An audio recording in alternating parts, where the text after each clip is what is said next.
Judan Zoye Janam La Janju Harbo Dane Gyabsoji Dagi Chushe Gibe Zanam Gi Rola Benjire Sange Shuva Sange Judan Zoye Janam La Janju Harbo Dane Gyabsoji Dagi Chushe Gibe Zanam Gi Rola Benjire Sange Shuva Sange Judan Zoye Janam La Chanchu bardo dani gyabzo ji dagi chushe yi zanam yi drala benjire san dro baro jo za je bege joje me do chama je jo mi je ni de gyamba de san je shin do mi de ma yi dro ge nam da jan ha je baro jo yi da ma boro me drala gamne ya da ro ya ni 真的可以看到我们是给导致丢面包了，可能根据收入多吧，或者包别那样这都是。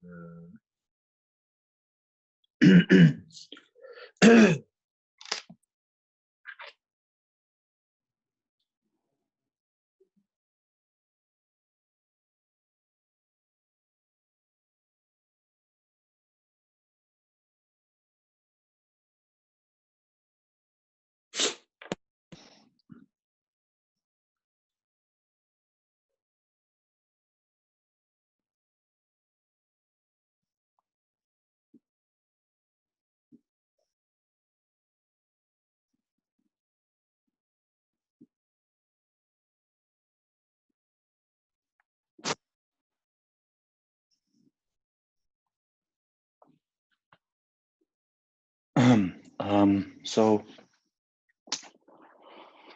um, so please listen to the following teachings with the proper Mahayana motivation, which is to attain enlightenment for the sake of all sentient beings.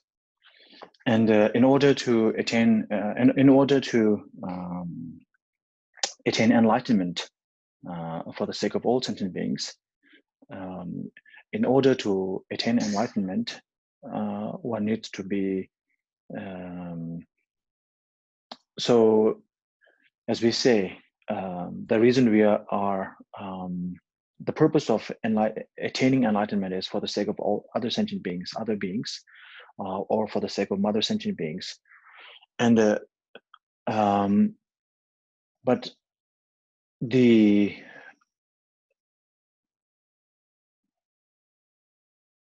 reason why we need to, the purpose of attaining enlightenment is for serving other sentient beings. The reason for attaining enlightenment is because at the moment we are incapable of looking after all the sentient beings, because we do not know their mental disposition, what they are, let alone mental disposition or mental imprints. We have no idea what they are thinking at one particular time or one particular moment. And so therefore, in order to teach, or in order to lead them away from the path that is taking them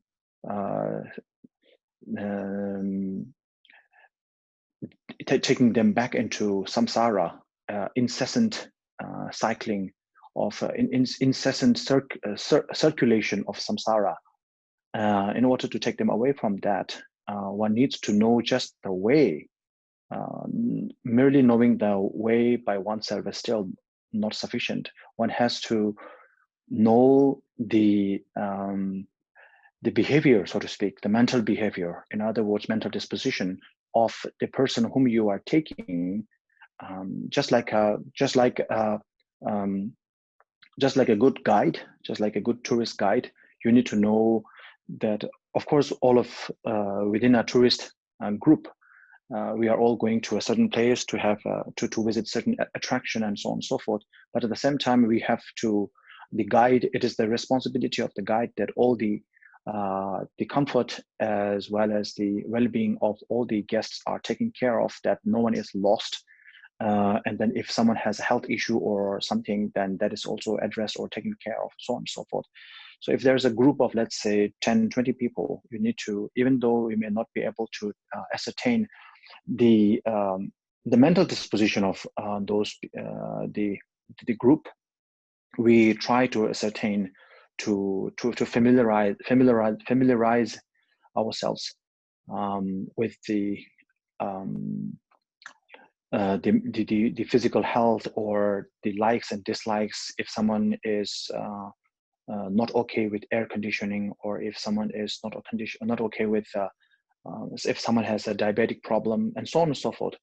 So just like that, the person who leads the sentient beings away from the samsaric world is also should be well versed, or should be familiar with the path work, not just the path in the sense of not just the path itself, but the ability of the group that you are leading, as to like how many kilometers that person can walk in a certain day, and so on and so forth. So because of that, the person who sees each and every minute detail of what a person can do or cannot do, and up to what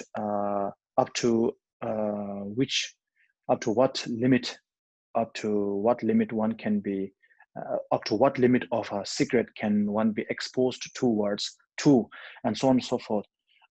Only the Buddha knows, only an enlightened being knows the extent of it all.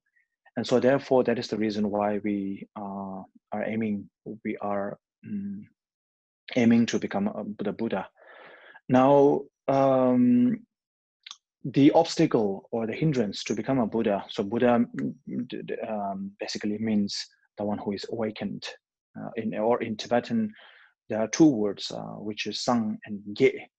Sang is to awakened, and ge is to broaden, or extend or broaden. So there's a beautiful translation which goes something like awakening from ignorance, and blooming or blossoming in knowledge or compassion. So through the compassion, one extends one's hand. The enlightened being, through the compassion, the enlightened being extends their hand to help other sentient beings. And with the wisdom, or with the awakened state, the awakened state is the very state, the ultimate state of the Buddha's very being.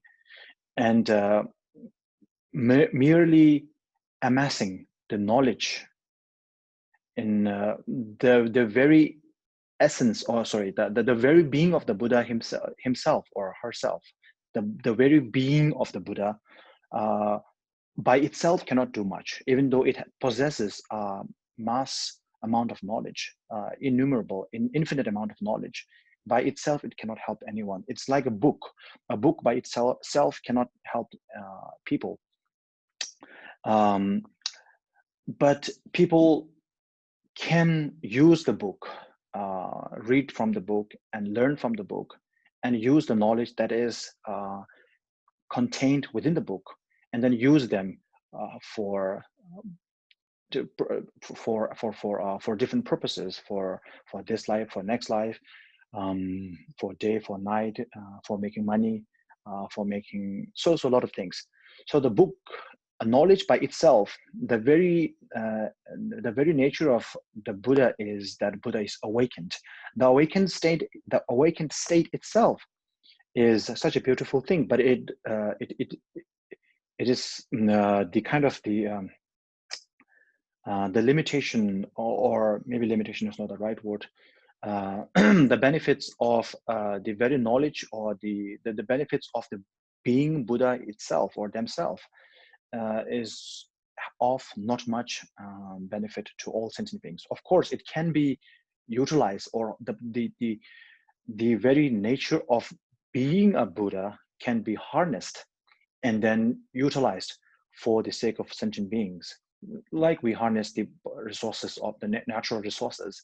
So the very state of the Buddha is the awakened state. That is being Buddha. That is what we meant by being an enlightened person. So you are very awakened. but merely awakened, by being merely awakened, one cannot be of much help to others.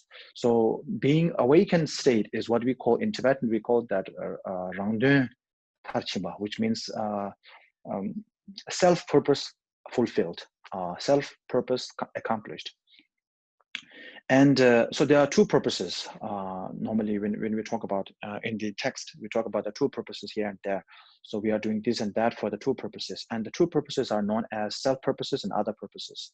The self-purpose is, of course, to be awakened.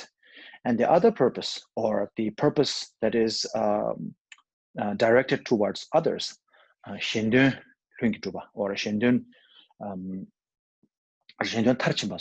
accomplishment of others' purposes. So that is by harnessing, or by utilizing the compassion to the full extent, by utilizing bodhicitta to the full extent, one then is motivated, one then is moved by the plight of sentient beings, mother sentient beings, and then one is moved to utilize the very nature within, which is the awakened state of Buddhahood, then utilize all the knowledge that one has, all the books that one has within oneself. So gather all the knowledge that one needs, that is necessary to help, to alleviate each and every sentient being that is in that is in utmost plight, suffering, misery. And so in that sense, the two purposes, Rangdun Tarchimba and Shindun Tarchimba, accomplishment of the self-purpose and accomplishment of the others' purposes, or other purpose focused towards others, directed towards others. So these two are important aspects of the Buddha, of an enlightened being, which is necessary, which is required to help others, to help mother sentient beings. So merely being awakened. So if you are awakened, and if you remain in that awakened state, and do not move towards, do not extend your hand or your compassionate eyes towards other sentient beings, then you are in what is known as what we call the Mimbenyangde, which is inferior nirvana. So that actually happens not to the Buddhas, of course, but to the Pratyeka Buddhas, and to a number of Shavaka arhats. So not all arhats like that, for destroyer, not all arhats like that, but some arhats, quite a number of arhats actually stay in that meditative equipoise for eons and eons. And by itself, it is a clear light sort of situation where the person who is meditating is in absolute bliss, but at the same time is kind of indifferent towards the plight of others. So therefore, one might say, not to the extent of the Buddha, but one might say that arhat, who is in the state of inferior nirvana, is actually an arhat who is in the state of inferior nirvana. In the in the case of knowledge-wise, in the case of realization-wise, they are on par, on level with a Buddha, a fully enlightened Buddha. But on the other hand, which is what we call Kembe Yunde and Tsewe Yunde, qualities of knowing, or qualities of realization, and the qualities of compassion and love. So whereas in the other case, the qualities of compassion, then there is the lacking. So I think I digressed a little bit, so I apologize for that. So anyways, so today's so we are talking about the dependent origination is the topic that has been going on for the last 2 weeks. And so this is what I was saying today was in relevance, in reference or in relevance to Buddha in general. So of course, Lama Tsongkhapa is revering, praising, extolling the virtues of the Buddha. But when we say Buddha, we are not talking about just one historical Buddha, Buddha Shakyamuni. So this is the virtue of all the Buddhas, and but for since it's easier for us to comprehend, we will use Buddha Shakyamuni for the time being, and then work with his the obstacles or the confusions and the hindrances that he has to kind of overcome. So if you remember from the last week's teaching, the chapter or the verse number 8, which is the wondrous teacher, wondrous refuge, wondrous speaker, wondrous savior, I pay homage to that teacher who taught well, dependent origination. So Buddha Shakyamuni reached to that conclusion. By conclusion, I mean accomplishment, accomplishing the Buddhahood. He reached that through meditating and other practices, and meditating especially on the subject of emptiness.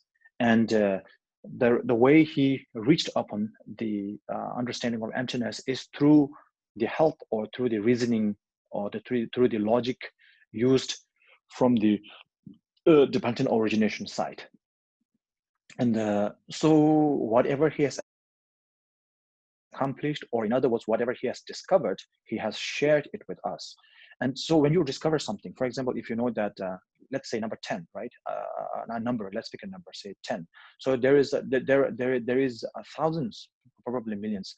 There are thousands of ways to reach the number 10. So you can 5 plus 5, 5 is 10, 8 plus 2 is 10. So there are many different ways to reach the the amount 10. So one can use different forms, different methods to reach enlightenment. But the one that was used specifically by Buddha Shakyamuni was the method of dependent origination to reach realization or understanding of emptiness.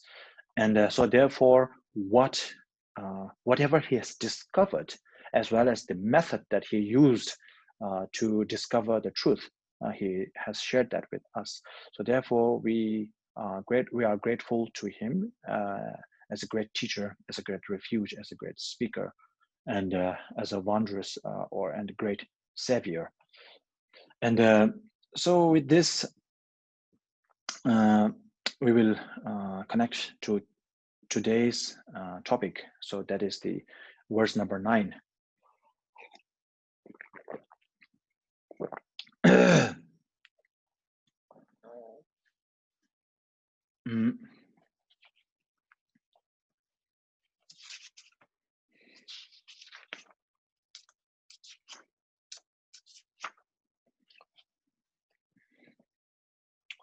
So the verse number 9 and then verse number 2 are connected.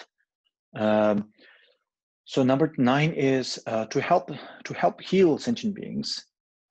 O benefactor, you have taught the peerless reason to ascertain emptiness, which is the heart of the teaching, which is the heart of the Dharma. So the benefactor, the one who wants to benefit, this is it's a title, it's a synonym that we use for Buddha, the benefactor, the one who wants to, or sometimes we call him the one who wishes to benefit, or we call him the benefactor. And the benefactor, as we covered last week, the benefactor benefits us not by exchanging his qualities with our misgivings, but through showing us the way, through telling us how to do away with our misgivings. And so that is how he benefits us. That's how he serves or helps us. So benefit is a direct translation of the word pemba in Tibetan, so which can mean to serve, to help, to assist, and so a lot of other things. And so to help and to heal, to help and to heal sentient beings. The benefactor has taught a huge number, a huge volume of Dharma text, and the essence of which is emptiness. So we will be, one will feel that this is some sort of a repetitive sort of a teaching, repetitive like a verse, because you will see emptiness and emptiness all the time. Each verse has the word emptiness or interdependent here and there. So emptiness, as we covered last week, emptiness is the essence of the Buddha's teaching, in the sense that the essence, the purpose of Buddha's teaching, the Dharma, is to alleviate us from suffering, or in other words, to, as long as we are in the samsaric world, we will be stifled with misery. And to get us out of samsara, the only thing that is holding us from samsara, that the only thing that is holding us in samsara is our own mental attitude, the mental attitude of self-grasping, the mental attitude of self-grasping, which is actually rooted in the grasping of phenomena inherently existing. So let's put it this way: we are we are chained to samsara. We are chained to samsara because of our mental attitude, which is attached or tethered to the idea of permanence, which is rooted in the idea or thought of self-grasping, which is rooted in the idea or thought of things having an inherent existence. So inherent existence is the root of all the dilemmas, all the confusions, all the misgivings. And so therefore, by removing that one by removing that one boulder, by removing that one obstacle, all the others obstacles, all the other hindrances are removed. So therefore, the emptiness, understanding of emptiness. So emptiness and dependent origination are the two sides of one coin. And when you have one, you have the other as well, irrespective of whether one is visible at the moment or not. So if you see one face of the coin, you don't see the other face, but it doesn't mean the other face is missing, or it is still there. It's just concealed from your purview because it's on the other side. So emptiness and interdependency are just like that. They are always together. To reach upon the realization of emptiness, it has to be backed up by the understanding of interdependency. And without that, without interdependency, one cannot reach that. So as we all know, emptiness doesn't mean just empty or just a ordinary vacuum. It means the emptiness or being empty of things having an inherent existence. So inherent emptiness, which in other words is negation or emptiness of inherent existence, or in other words, things not being independent, but rather interdependent. And so that is the basis, or that is the foundation, or that is the very essence. That is the very essence of the Buddha Dharma. Because when you unlock that key, you unlock everything else. So so therefore, the emptiness is the heart or the essence of the Buddha's teaching. And because the Buddha taught us emptiness, not merely teaching us about emptiness, but through using the peerless reason to teach us, to educate us about emptiness. And the peerless reason being, of course, the reasoning or the logic of what we call dependent origination. So there are actually, I don't remember the exact number, there are a couple of logics maybe 4 or 5 logics that we use to ascertain inherent the negation of inherent existence, and or negation of realistic existence. So, and the king of all those reasonings to reach the understanding of and negation of inherent existence is known as the dependent origination reasoning. So that is the king of all the reasonings to topple the grasping of inherent existence. And since that is the king, then there should be ministers and subjects and so on and so forth. So there are. So the king of the reasoning is called dependent origination. The king of Dendil Ribe Gebo Dendil Gitinsi. Rigpa is reasoning, Gelbo is king, Dendil is dependent origination, Tensik is logic. So the king of reasoning is the logic of the king of reasoning to topple the idea of dependent independency is the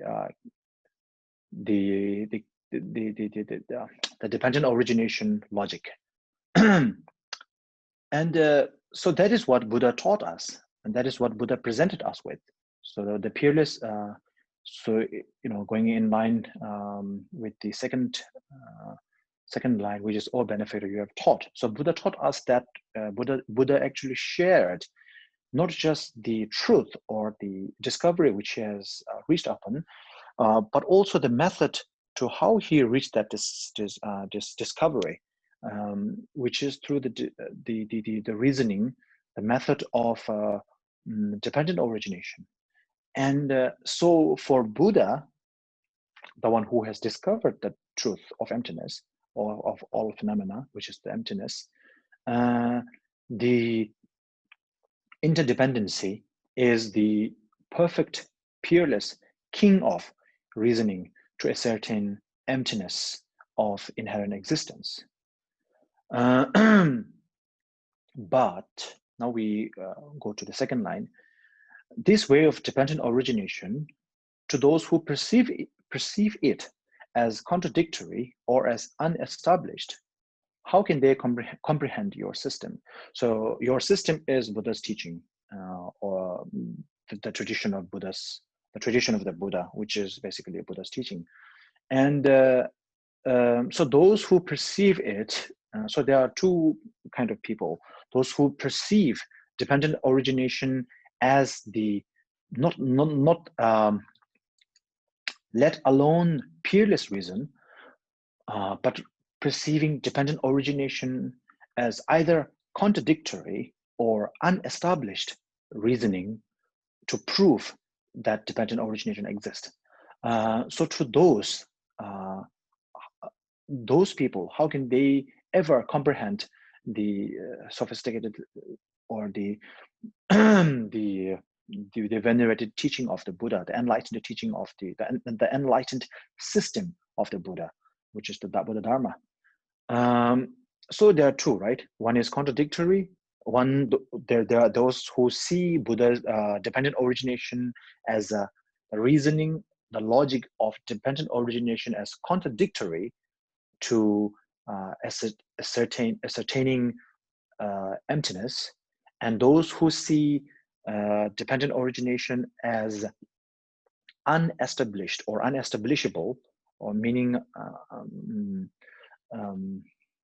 lack of, you might say, lack of evidence or lack of proof in today's term. So unestablished. So the Tibetan word used was matrupa. So literal translation is unestablished. So one can think of that as lack of evidence or lack of proof. So how can someone who sees that either who sees dependent origination as reasoning that is either contradictory or unestablished towards proving the existence of emptiness, can ever comprehend the Buddha's teaching? So these are so contradictory and unestablished. So this is actually is a reference to what we call Madhuveta and Galveta. So ta here, you can understand, literal translation of ta is actually sign, but it actually means reasoning or logic.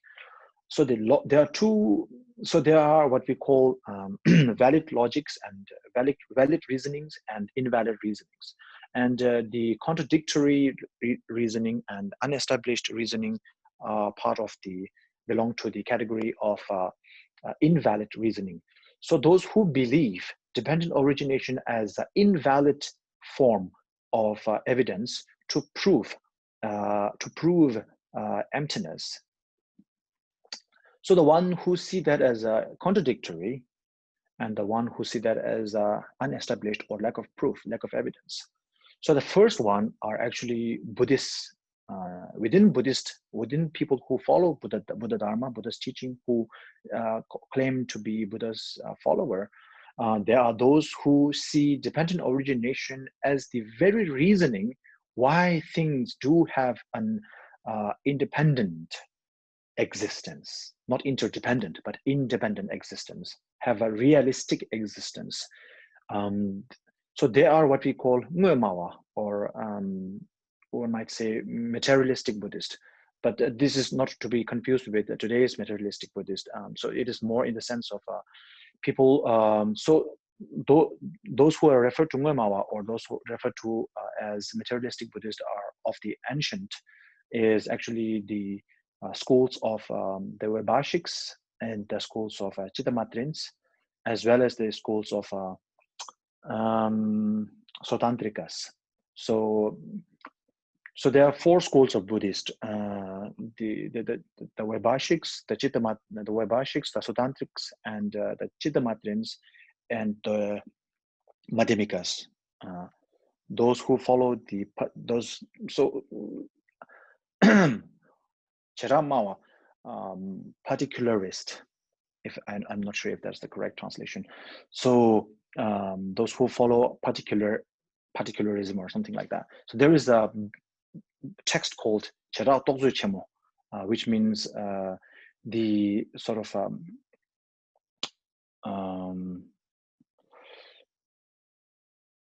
the great book of particulars.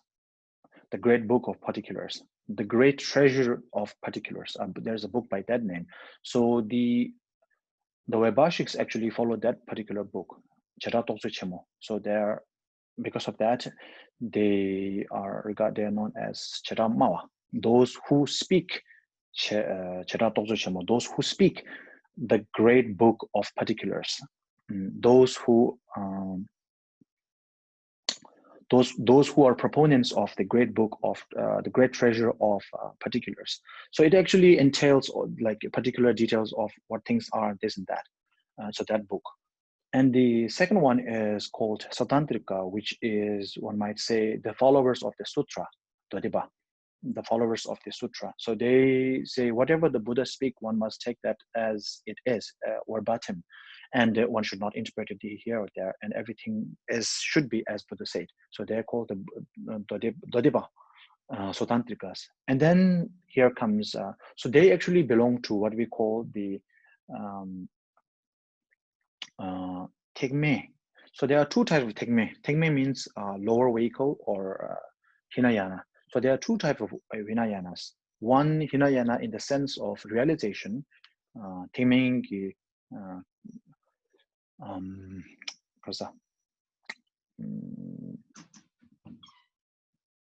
there are two types of the practitioners of the lower vehicle and the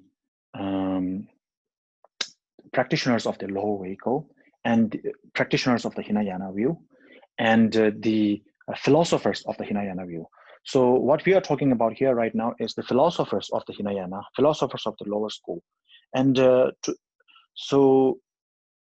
particularist, so let's just, for simple words, let's call them particularist. The particularist and the sutra followers are part of the Hinayana philosophers, not necessarily Hinayana practitioners.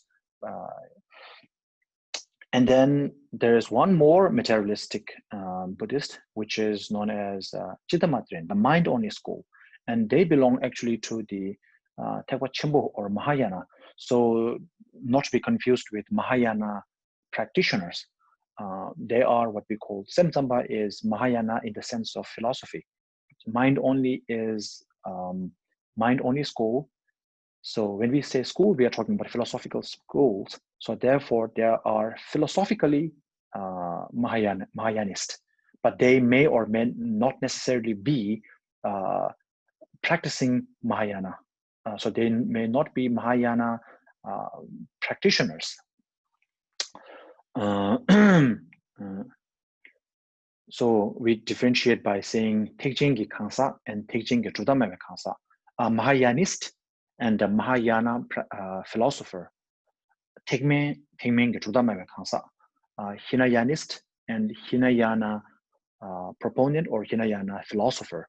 So one can say proponent of Hinayana, which means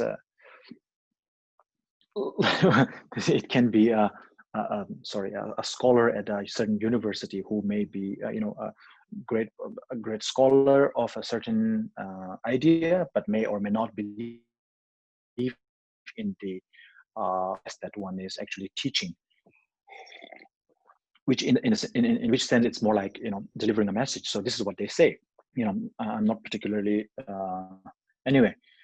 So they are known. So Semtsamba, mind-only school, followers of the mind-only school, followers of the sutra, and the particularist. So those three proponents, so those three philosophers of Buddhist school, known as the Ngüemawa or the materialistic Buddhist. So again, I would like to reiterate.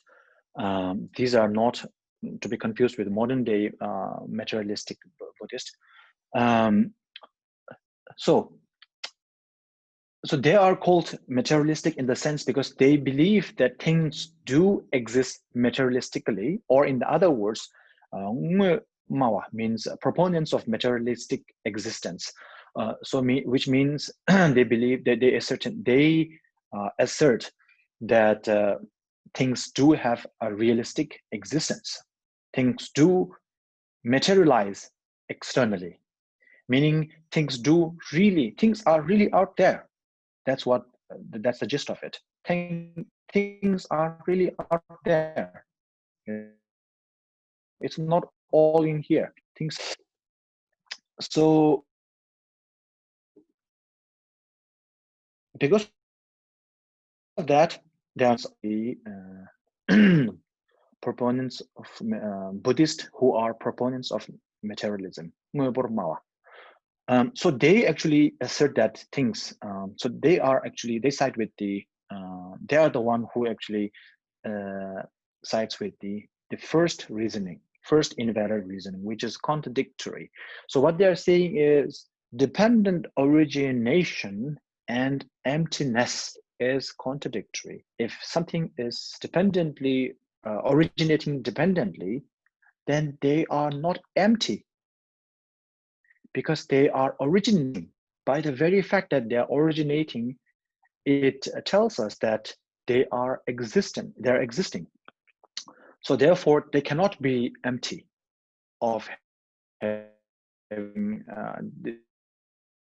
They cannot empty of essence, because without having an inherence, without having an independent self of its own, one cannot depend upon something else. In order to depend upon something, you need to have a kind of a sense of coreness or a sense of essence within oneself to depend. For example, if you are to depend upon a teacher to ask your teacher a question, you need to have something within you to ask that question. So that sort of like self potential is necessary. The self potential to be dependent. To be dependent, you need to have something within the core of yourself. Without that, you cannot depend upon anything. You cannot depend upon something else. That is just like a non-existent thing. Like most of the time, a very popular example used in the Buddhist text for a non-existent thing is a flower, a sky flower or a space flower. So flowers don't grow on sky or on the space. It has to have some earth. It has to grow on the ground. So we say it's just like the sky flower. It doesn't exist. So therefore, in order to depend upon something, there should be something within it, within you or within it, within that thing, within that person, to be able to depend upon something. So that is their argument. And usually the reasoning we use is we usually have a thing called the system of reasoning is we have a topic of maybe we are digressing too much. Let me check it. Oh, okay, just forget it. Okay, so the one who asserts the contradictory, one who asserts that it is the dependent origination is contradictory reasoning to establishing emptiness are the materialistic Buddhist. And those who assert it is an unestablished form of, who will refute dependent origination as peerless reasoning for proving the negation of inherent, for refuting inherent existence. Those who deem that as an unestablished or lack of proof, lack of evidence, are actually those are the Mudikpa or the non-Buddhist. So according to the non-Buddhist, according to the non-Buddhist, this is the dependent origination is the dependent origination cannot be ascertained in the sense that, so this may be referring to a particular form of non-Buddhist. So there are many different forms of non-Buddhist. So most of a majority of the non-Buddhist, non-Buddhist means most of them are so they are to be understood as the Indic thoughts, Indic philosophies, Indian philosophies. Whether it's Vedanta, Sankhya, and so on and so forth, Jain, and so on and so forth. So most of them actually, they believe, except for except for Charvaka tradition, which is known as the those who fall in the lower extremities, and the other falls in the upper extremities. And all of the non-Buddhists who fall at that time in the category of upper extremes, they all believe in, they may or may not believe in the law of causality, but even when there is law of causality, they believe that law of causality is somewhat the law of causality, cause and conditions function within the will of a creator, the Brahma. Maybe not the right word, within the sort of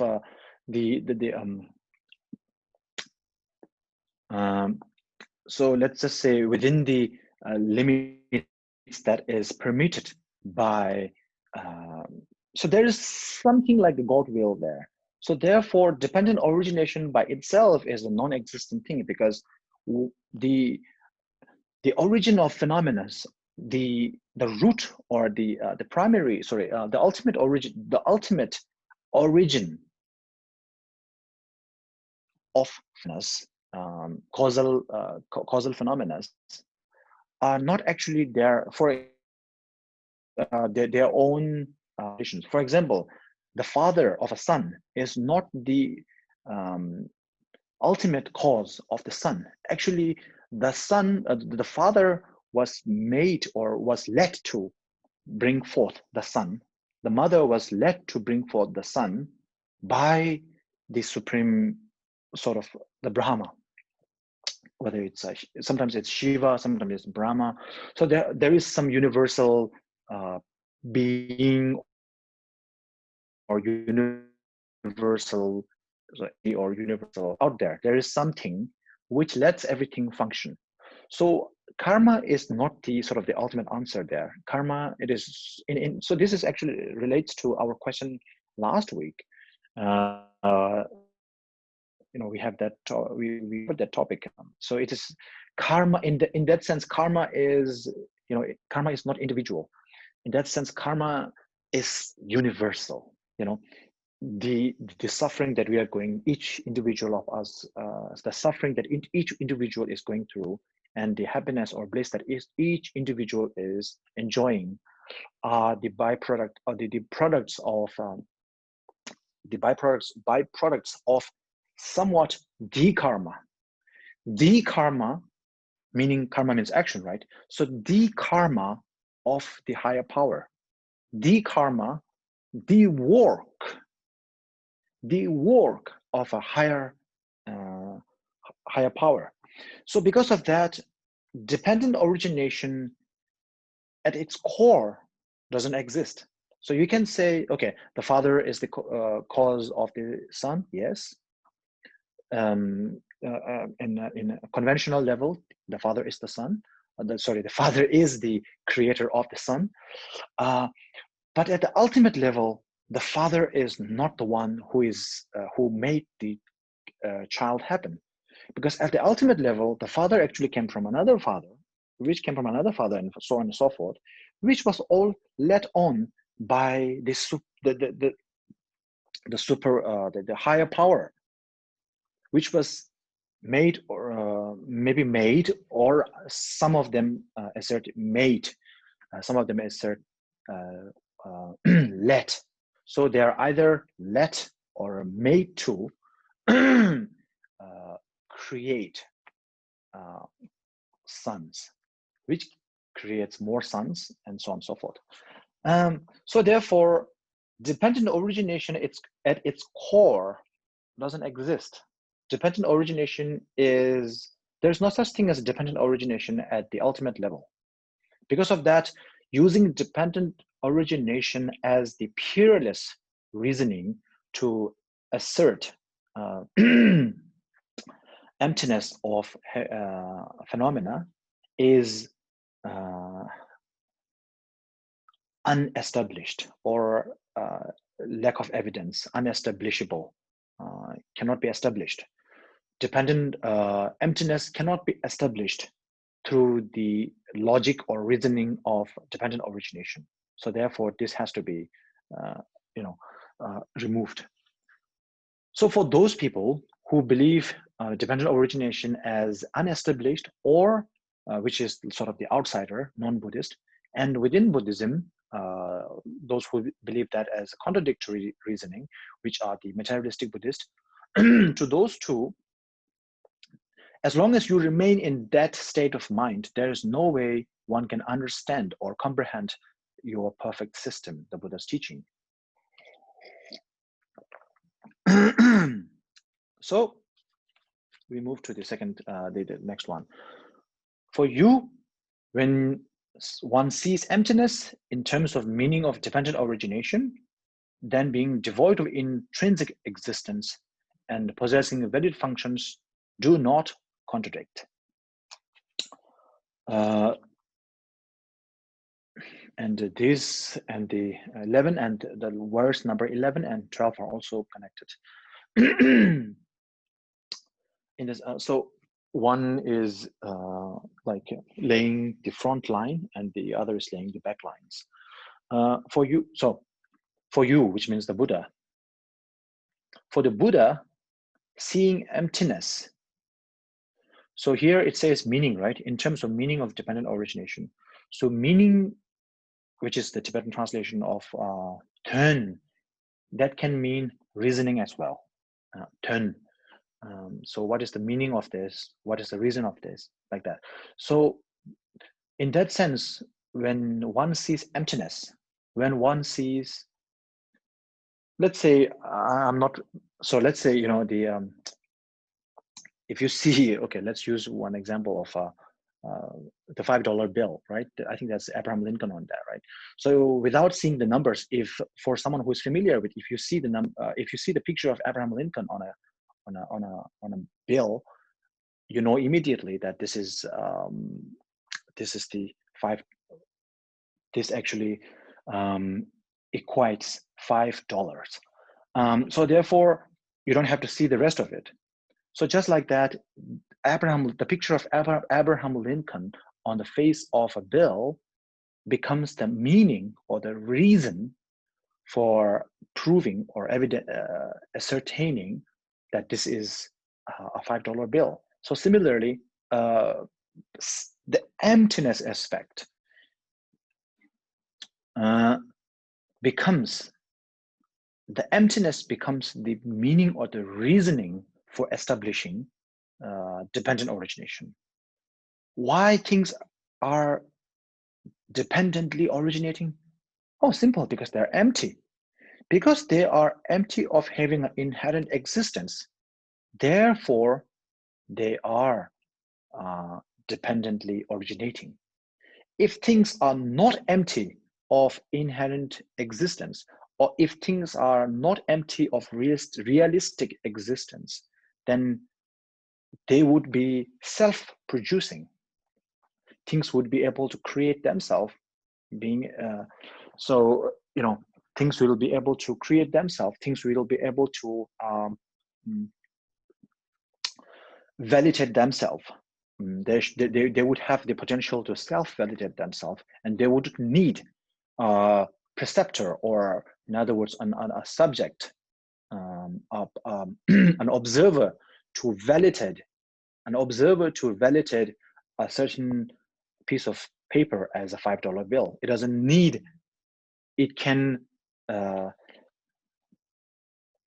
self-prove itself, self-validate itself as a $5 bill. And so since it cannot, someone with the knowledge of, for example, if it does, then what happens is, if you carry a $5 bill, you have no idea what a $5 bill is, but you have one in your hand, and you carry that to a country where they have no idea what that is. If you try to use that, then it is invalid. If the piece of paper, which in its actuality, conventional actuality, is a $5 bill, if it does possess the self-validation potential, then it should be able to validate itself as a $5 bill, no matter where you carry it, no matter who possesses it. So I don't know if there's on the US $5, but in many other countries, there always has a say. There would be the signature of the governor of the central bank, or so on and so forth. I think in the US it is the treasurer, I think. So anyway, so there's a signature of that person of such a position, saying, I back up that piece of paper with certain things in my reservoir, in the reservoir in my government, to validate this as a $5 bill. And that is actually, so people who actually accepts that, people who kind of like accepts the signature of that particular person, who actually is backed or rooted in a government that is actually accepted by other countries or whatever, only then the money, the currency becomes valid. Otherwise, it doesn't. So it has to be validated by someone else. It cannot self-validate it. So this is just an example.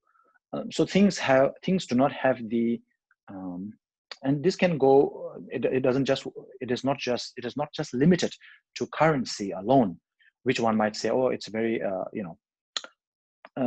you take a camera to a society. Let's just take a camera to the society of cats, and well, one might say it is a camera or not, but how do you So what is the functions of a camera? To take a picture. So does the dog or cat in the society of the cats, do they know how to take a picture, how to take a picture? They might accidentally take pictures, but can they do it with conscious understanding like us, or we are taking a picture? Can they do that? If the very function of taking pictures is self-arising, not dependent arising, not dependent originating, but self-arising, it is within the object itself, then it should be same for everything, for everyone. Okay, so so when one sees emptiness, so this is for the Buddha, when one sees emptiness in the terms of meaning as a meaning of, or the reason of dependent origination, then being devoid of intrinsic existence, inherent existence, as well as possessing valid functions do not contradict. So if you remember in the previous verse, line 3 of the previous verse, are contradictory or as unestablished. So those who believe it as contradictory are the Buddhist materialists. So they say it is opposite, or it is contradictory reasoning to use dependent origination as proof for emptiness. But Buddha actually sees emptiness as the very reason why dependent origination exists. So when one finally sees that, as I explained just a little while ago, then the devoid of intrinsic existence, or the refutation of inherent existence, and valid function means, being able to drink, being able to go to the toilet after drinking. If you drink too much, you go to the toilet, right? So if you think too much, you stress out, and so on and so forth. So this is a valid function. So because of this, that comes cause and conditions, cause and effect. This is what is known as valid functions. So all those valid functions, according to the holder of the previous view, holder of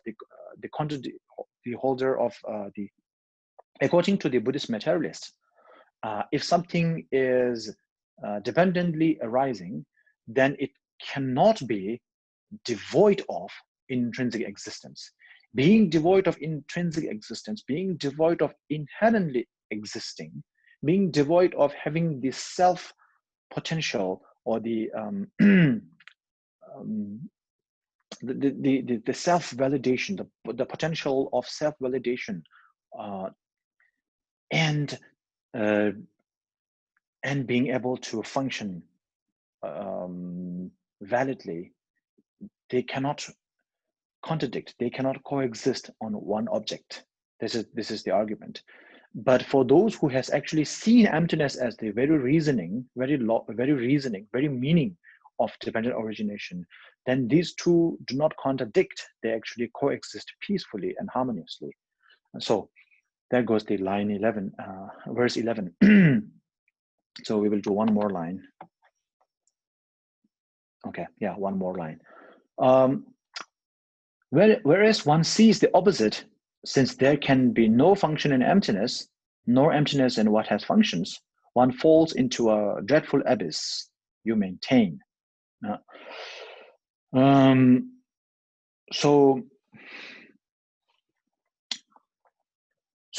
those who sees it, so here see means not in the sense of realizing, or as this is in the sense of seeing mirage and seeing myriad things, like having illusions.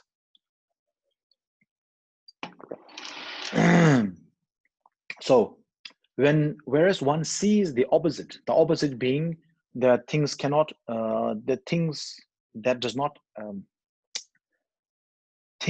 that are empty of inherent existence cannot function validly. So to those who sees the opposite, or in other words, those who do not agree with verse number 11, then for those function or valid function within the realm of emptiness is impossible. And in that sense, form cannot be emptiness. And because of that, nor emptiness is what has functions. Or in other words, in other words, emptiness is not form. So if you recall the Heart Sutra, there is a line, no form, no hearing, and so on and so forth, right? And when one reaches a particular line which says form is emptiness, emptiness form. So it doesn't mean emptiness itself is form, or form itself is emptiness, because that would be contradictory.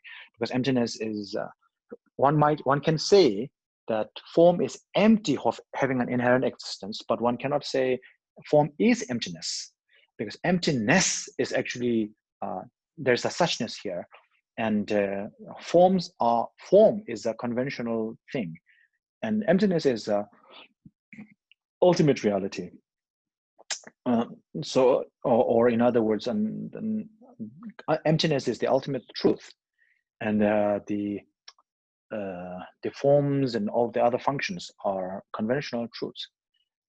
So if a form is emptiness, if you take the line from the Heart Sutra in verbatim, literally, then this will not work, because then a form which is a conventional reality cannot be emptiness, which is a suchness, which is the ultimate reality, the ultimate truth. So ultimate truth and the conventional truth are two contradictory things. They are contradictory in the things that one is not the other thing, but they are not contradictory in the thing in the sense they are contradictory in the sense that one is not the other, but they are not contradictory in the sense that they are contradictory in that sense, but they can also coexist within one object. Let's say the form of a cup is within the realm of the cup. And the emptiness, the reality that we can drink from this cup. We cannot drink from the ultimate reality, so we are not drinking from the ultimate truth. But the ultimate truth of the cup is in the realm of the cup itself. So the ultimate truth as well as the conventional truth of the cup both coexist peacefully within the cup. So the form of the cup and the ultimate reality of the cup are both existing, coexisting harmoniously within the cup. But neither is the other one. So one must not take the line from Heart Sutra, form is emptiness, emptiness is form, lightly, or in its verbatim. So what it actually means is as it follows in verse number 12. Since there can be okay, we might have to twist it a little bit, tweak it a little bit. Instead of saying since there can be no function in emptiness, nor emptiness is what has functions, right? So tweak it a little bit, take out the no. Since there is function in emptiness, then in emptiness is, within emptiness, there are things that can function. Within the realm of emptiness, there are things that can function. Even emptiness by itself cannot function. You cannot drink emptiness. But within the realm of emptiness, you can drink. A water is within the realm of emptiness in the sense that its ultimate truth is emptiness. So water has its own ultimate truth, which is the water has no inherent existence. We drink the water, but we cannot say we are drinking the truth of the water, even though the truth of the water is within the realm of the, that thing, within the realm of the water. In the same sense, a bachelor has a mother, and the mother is a wife of the bachelor's father, right? But one cannot say a bachelor has a wife. The wife is within the realm of the mother, but the bachelor who has a mother doesn't have a wife. So, so one has to understand that. So we tweaked it a little bit to get in line with the Heart Sutra. Okay, the verse number 12, second and third line, we tweak it a little bit. Since there is function in emptiness, emptiness has what functions. Okay, now we will go to the actual line, which is if there is no function in emptiness, then emptiness cannot be what is functioning. Emptiness cannot be the entity that has functions. If one understands the verse number 11 perfectly, and if the gist of verse number 11 sits well with you, then verse number 12 will not pop up on you. So when one sees the opposite, since there can be no function in emptiness, nor emptiness in what has functions, one falls into the dreadful abyss you maintain. So if there is no functioning and there is no emptiness, then it is a dreadful abyss. So if you are in the dreadful abyss, then you cannot come up. So dreadful abyss actually here is the confusion which will make you remain in samsara for eons. Therefore, so we will just do the last line to, Therefore, in your teaching, seeing dependent origination is hailed, that too, not as an utter non-existence, nor as an intrinsic existence. So these two are called the Takta and Cheta, or Yeta and Meta, the existing, or we will just say the upper extreme, existential extreme, and non-existential extreme. So these are the two extremes, the two extremes that one should be avoiding and reach the middle. So for those who see dependent origination is hailed in the teaching within the family of Buddhas, within the fellowship of Buddha, and that too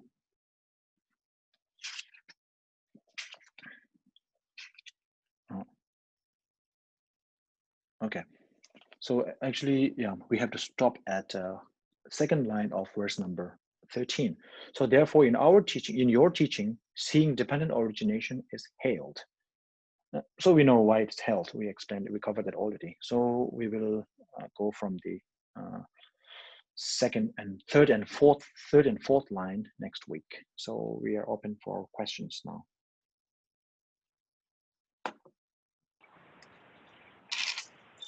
Rinpoche, can you hear me? Hello. Yes, clearly. Please go on. Can you hear me? Okay. Tashi Delay, how profound you're able to do this in English. I mean, you're giving us so much here in terms of advanced interpretation. And I'm just sort of thinking, to me, have the materialist schools actually looked at the 12 dependent arisings?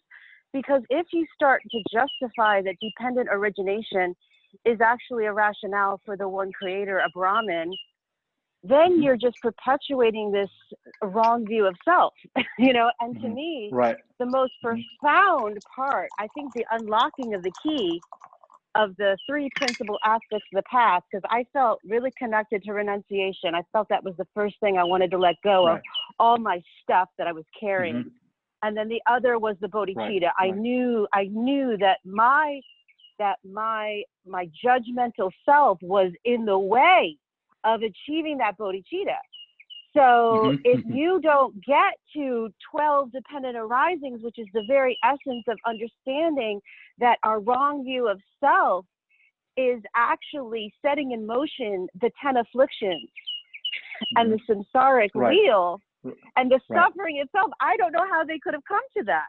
I feel like they're in their own, I don't want to be too judgmental of them, but I feel like they're in their own realm. That is the essence of how profound this is to me. When I started getting into that aspect of selflessness, I knew what was keeping me from bodhicitta right there. And I just don't know how. I just don't know. So if you could explain, have they come up with a debate and a logic when it comes to that one core component of dependent origination, which is the 12 dependent arisings? How do they discuss the aggregates and the evolution of a self, and do they justify this notion of a self as being something of a divine nature on its own? Very, very good observation. So the first the answer to your question first is yes, they do accept the dependent origination, even though there is no clear indication whether the two lower schools, the two lower schools or the two Hinayana philosophers, which is, there are no clear sort of text on that. But we believe, I mean, we gather from references that they do accept that. But in the case of Semsamba or the mind-only school, they do. There are texts which actually tells that they do accept the 12 dependent links, 12 dependent origination or dependent links. So the thing is this. So this dependent, the dependent in the 12 dependent links. This is what we call that gross dependent arising or coarse or gross level of dependent arising. And that is actually accepted by, we say that is actually accepted by all the Buddhist school. So we regard that all the Buddhist school accept that, even if there are no, we don't have any available text saying that they do, but through reference we understand, we could infer that they accept that. So this is why the Buddha said it is such a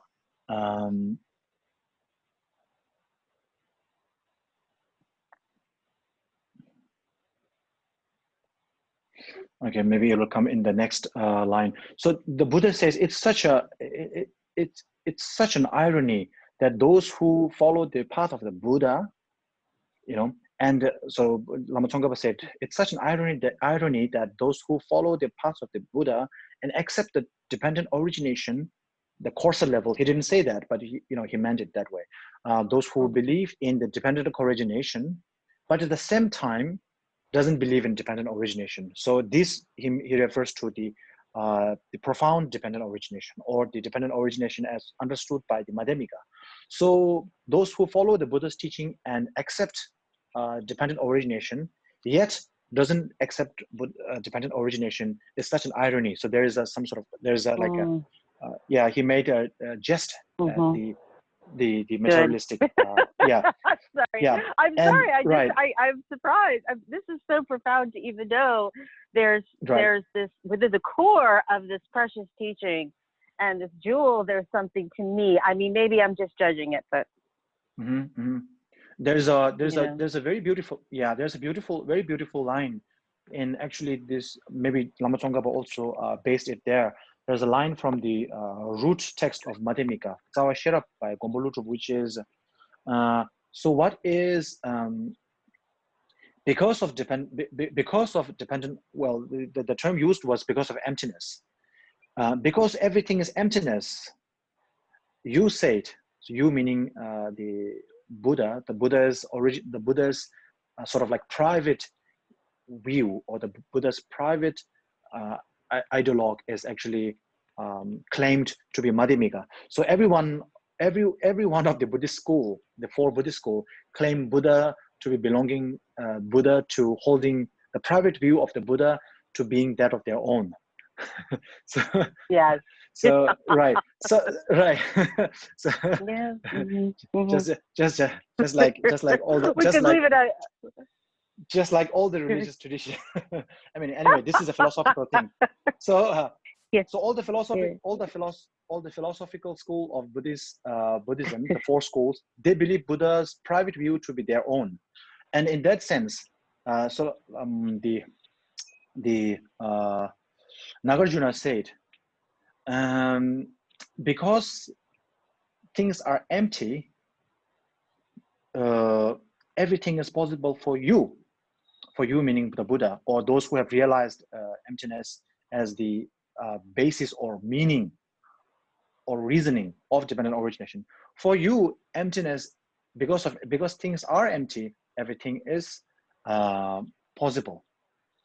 Everything he actually lays down everything in like the five aggregates and all these things. So because of emptiness, everything is possible for you. Mm-hmm. At the same time, because everything is existent, everything does exist to them, because to you, because all things are empty, they are existent. But to them, because things are existent, therefore they are empty. They are not empty. So that kind of the irony. So the Nagarjuna was actually hinting at the irony of the views purported by the Hinayana philosophers, and so the same was done by Lama Tsongkhapa, which will come maybe within a few weeks, next class, next course. Well, thank you for endeavoring. So go ahead. Well, you asked about the grasping of the self. So actually, with the Vaibhashik school, the followers of the sutra, as well as the Chitta-Material school, which is the mind only, they both ascertain that there's no self. They hold a no self view. Even though Vaibhashiks, the particularists, in general, kind of hold the no self view, but the notion of no self within the particularist is different from all the other traditions. So there is a sect, you might say, known as Namaphuba. So Namaphuba, which means those. So they're actually non-Buddhist deserters. But that is their actual name. Well, they used to be non-Buddhist. They used to follow some non-Buddhist school, and then they desert the non-Buddhist school. They very much like, maybe most of them are, Brahmins and scholars like that. And then they are very much in awe with the Buddha's teaching, and then they come to the Buddhist school. So they were not originally Buddhist. So they were actually well versed in non-Buddhist school, and then they later came into Buddhist school. Since they belong to non-Buddhist school and all the other traditions of the Indic philosophy other than Buddhism, they call the view of a self. So letting go of the self is very difficult for them. And so even though they say, okay, no self, they would say no self. But the way they define no self is, they were like walking a very thin line. So they are very careful as not to harm their previous understanding of existence of self. You know what I mean? So they have the imprints of self in their previous sort of like scholarship. So that is difficult for them to let go of. So even though they will say there's no self, but the way they define no self is different from other forms of Buddhist school. So even though it's a no self, it's not like completely no self. It is not like that. It is a no self in, there is a what do you call that? There are clauses. There are many clauses to what they mean by no self. So that Can I just say, so profound. Can I just ask one thing? Isn't the Heart Sutra one of the crown jewels of the Hinayana tradition, though? I mean, I know they work in all of the. Oh, it's not. Okay. No, not at all. Sorry. Yeah. Oh, okay. Well, that makes sense then. Why that wouldn't be.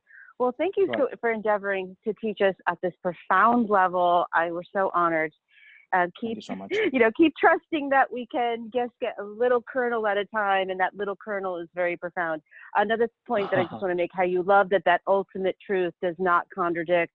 It can coexist within the relative truth, the relative notions of the form, right? It can also, of the cup. That the cup analogy right there, I think I'm going to go back to and play again, because that's, to me, there was a point in your talk where I was feeling, okay, you know, maybe the particulars have something, and that right there, you know, just was the perfect way to make peace with the idea of the true nature of the cup. So right. All right, thank you. Yeah, thank you for the question. May I? Please go on, Dan. Oh, thank you, Rinpoche. So this presentation of the different philosophical schools and their understanding and use of dependent origination, it seems like this great reason can be used to prove what you already think, or to disrupt everything you think. So with that observation, two questions. For each of us individually, how do we decide which of those is better? And secondly,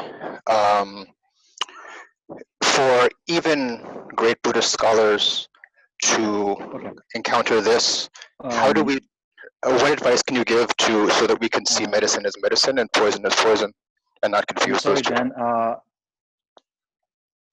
I'm losing the signal, and actually your second question was slurring. Did you get the first? The first I got. Please go on. Repeat. Second question, please go on. Hello. We lost them. Okay. Anyway, so I'll just put it there. So it's being recorded, so I'll just put it there. So the first question, so you asked me. You heard the first? I heard the first one. The second one was just more generally, since this reason can be used in so many directions, how do we, what advice can you offer for us to be able to see medicine as medicine and poison as poison? Oh, okay. Okay. The second question, I will try to kind of delve deeper, even though second question, I will attempt to delve deeper. The first question is, well, I see that akin to asking Rinpoche, what coffee should be my favorite? So, you know, you get the answer. So whichever you like, you can be, you know, whichever coffee you like, that is your, that can become your favorite. So the second question, seeing poison on poison, and you know, that thing, that I mean, that is the dilemma that we are all delving in. So that is why I'm saying, I will attempt. So the first thing is, if you remember, there's a saying, you know, we say that so the first thing, one needs to rely upon a teacher, very important. You know, and second is relying upon the scripture, and third is to rely upon yourself, meaning your mind, how your mind is functioning. So therefore, it's very important to have a teacher to ask questions, to you know, you can occasionally ask questions, so whether, you know, things are right or wrong, and that will always lead you to what the understanding or the realization or the so-called realization that you have are actually correct, or is just a you know, Mara appearing in those forms, which, you know, the Mara did attempt to with the Buddha as well. So the first thing is teacher, and then you will reach a certain stage, then you will no longer need to look at, you know, when you understand when you become scholarly adept, when you become academically adept, then maybe you will no longer need a teacher to rely upon to ask questions. In that sense, you can always ask the second teacher, which is the book, the text. You can always, you know, if you have a question, if you're when you have an insight, or when you have a realization, or you know, supposed realization or supposed insight. So whenever you have certain moment, you can check yourself with the book, and then you will reach a certain stage. You will no longer need to rely upon the book as well. Then your mind will become the mirror, or your own mirror. So you will not need to, in order to make up, or in order to you know, fit your clothes, you will no longer need to rely upon an external mirror. Your mind becomes the mirror of your own mind, and in that sense, you will no longer need to rely upon anyone else. So here, the first, you know, depending on which stage you are, you will need to apply these things. And so there is no way to say, there's no one sort of like a formula to say this is it. One particular thing Lama Tsongkhapa said was, when one has to ascertain right from wrong, so this right from wrong is not about general conventional right from wrong, it's more about interpretation of the Dharma, interpretation of the Sutra. When one has to ascertain what is right and what is wrong, what is appropriate, what is inappropriate, always rely upon the extensive teachings, not the whispering, what do you call it, Dhamma, whispering advices. So there are many booklets, right? We have such a great booklet, such a booklet by booklet, I mean poems. For example, like Lhundup, the book that we are going through, Dependent Origination, it's such a great book. But at the same time, this is a very condensed practice. Like Heart Sutra, we just covered. Heart Sutra is a very, it's such profound, but at the same time, it's so condensed. So people think, okay, form is empty, emptiness form, big mistake. So as taking all that in verbatim, it's a big mistake. So this can happen to all of us, because if you take those, the condensed text, like a number of, for example, a number of hymns, a number of praises like this, a number of hymns actually sung by, Milarepa, so profound, very incisive. It cuts right through the, even though Milarepa never did go through the, never went through an academia, but he's so incisive. And but at the same time, you must not take everything on a verbatim. So Lama Tsongkhapa's statement is this: so when you have to ascertain what is right and what is wrong, when you have to interpret what is appropriate and inappropriate, then always rely upon the extensive teachings. The major works of the great masters, not the small works, not the condensed versions, because that will actually lead you astray. You will get things wrong. So maybe that is, that is my humble attempt. I think. Thank you. We lost you. Okay. Rinpoche, it's Gloria. How are you? Hi, Gloria. Please. I'm good. Thank you. I was able to sneak out of work for a little bit. Just wanted to confirm I'm adding the classes for July. Thank you so much. We'll skip next Friday, or does the group want to do next Friday because it's July 3rd? Oh, yes. Right. I want to do next Friday, but if people are going away, I'll be there. if that makes any sense. I know Jackie, you're out there. She'll probably be there. I agree. I would like class next week too. It's up to the group. It's my mother's birthday that day. Oh, okay. So maybe, okay, we will discuss that later. Okay. Okay. Yeah, let me know. Yeah, but I'm okay with anything, right? Yeah. So it'd be a nice way to spend the 4th. Okay, so seems like a number of people are okay with this next Friday.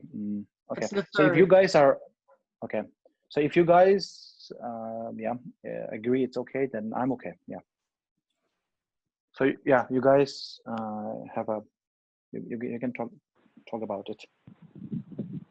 Thank so is you. the 3rd or the 6th? Oh, okay. It's the 3rd. It would be the next Friday is July 3rd. Oh, you mean the next Friday, right? Okay. And that works for you? I'm okay with that, but if you guys, it's an important family time, then I don't want to sort of interrupt. Well, the actual holiday's on the 4th, so which is on Saturday. Okay, so then it's workable for you guys. Okay, then I'm okay. Yeah, sure, sure. Thank you. Okay, then so no more questions, I guess, right? Oh, I had one, but it might be too close to the end. You mentioned that the king of reasonings was dependent origination. So, and then you mentioned there are ministers, but you didn't say who are the ministers. Yes, I didn't mention it because it'll be coming in the next courses. Okay. Yeah, but yeah, if you're intrigued, then yeah, I'll just mention, I'll drop in the few names. They're called the indestructible nails, nail as in, coffin. And then there are the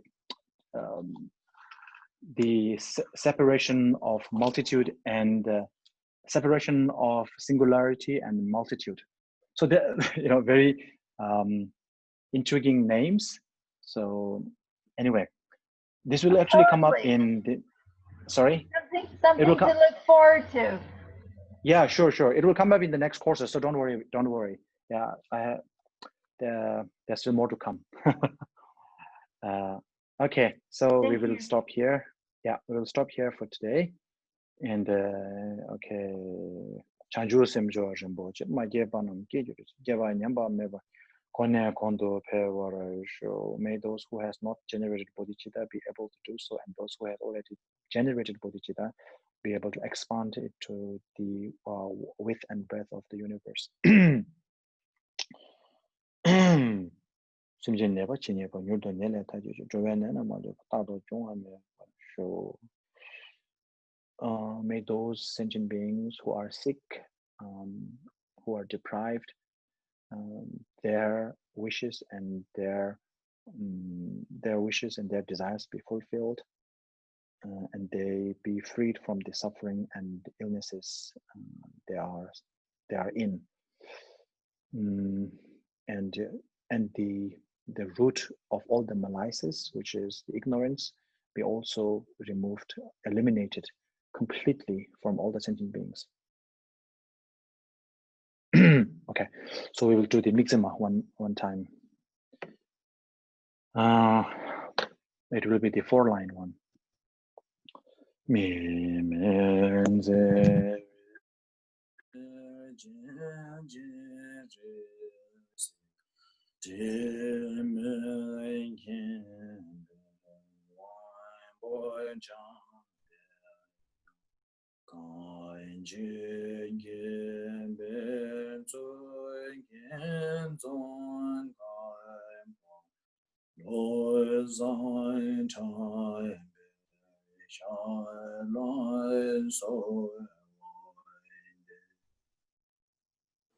Thank you, Rinpoche. Thank you so much. Thank you, Thank you, Rinpoche. Please live long and stay well. Thank you. Thank you.